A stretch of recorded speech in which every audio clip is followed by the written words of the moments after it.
Spread out, guys. You got this.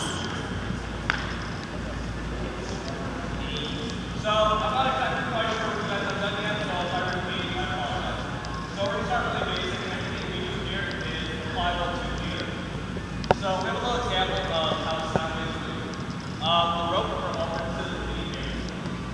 So the factors that affect how sound moves are all based in the quality of the air it's going through.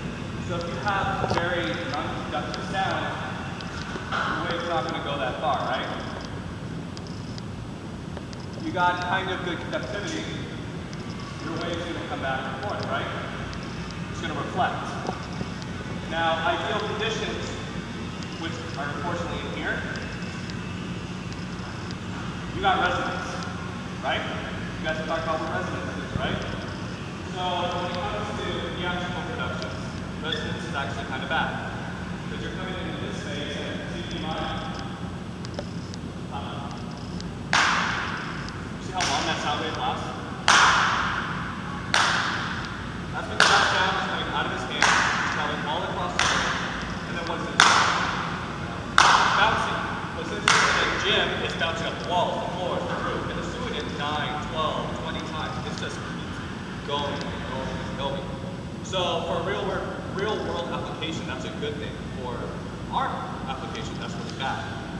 So if you guys notice, the reason why we can't get louder here with bands and stuff like that is because of that exact factor. So let's head down to feedback. So what else about feedback is? What do you know about feedback?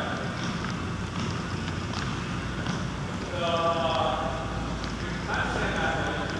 So you guys can add waves together, right? So you can add and subtract waves. What's that called? Here, a problem with resonance is speakers don't die out. So we produce a sound with our speakers. They come out of the speaker. Now what do I have in my hands? Microphone picks up the sound. I can edit the sound waves and it comes back to the speaker. So with resonance, if something is coming out and it's not dying out before it gets back to the microphone, do you know what happens? You get feedback. Feedback is a loop of sound. So, cover yours. Feedback. I'm creating a noise that's coming out of the speaker. It's looping on itself. And every time that sound wave comes out, it's the same wave. So it's adding together to get louder and louder. And the problem is it adds together at a multiplied rate. It's not just going to slowly get loud, it's going to get extremely loud. So, I put a quiet microphone next to a speaker. That's just the sound of the room multiplied to get that loud. So if I have a full band and I have feedback, can you imagine how loud that gets? So we're going to go from that kind of topic. So can I have everyone just in the corner? You just turn white noise off. So white noise is just static noise. It's the same frequency that's just being played over and over again. Now we like that because it's not changing. It's the same sound over and over again. So if I put a song on, you're going to have different notes, different beats. It's not going to be able to register as nicely.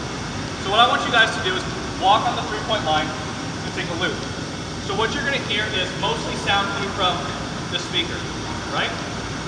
You're going to get to a certain point where you're going to hear the sound from the other speaker. Oh. Now those waves are going to add together, and you're actually going to hear the pitch increase. So go walk slowly and listen very carefully. Do you want them facing the speakers the whole time? Yeah, that'd be nice. Face the speakers the whole time. You should hear it right about here. It's going to sound like you just walked by the other.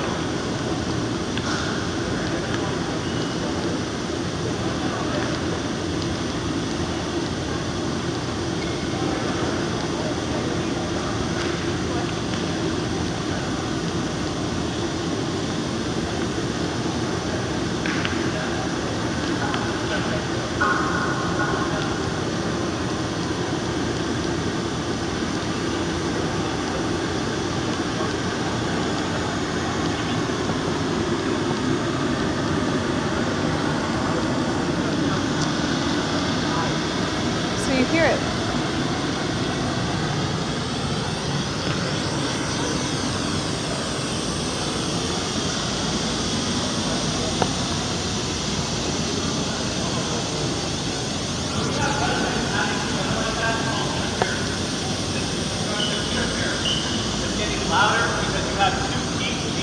other. So we can also have deconstructive interference as well. Now that's a little bit harder to show because it's not as loud in here. You actually heard right about over here. You have two troughs meeting, and actually the noise is going to get silent. So we actually have this problem in the Nikita Center with the way our speakers are set up. We don't have vertical line arrays, we have horizontal line arrays. So we have waves coming out parallel. So if you actually are in an event at the Nikita and you carefully and very slowly walk down the aisle, you will hear the volume get louder and quieter about every 6 feet.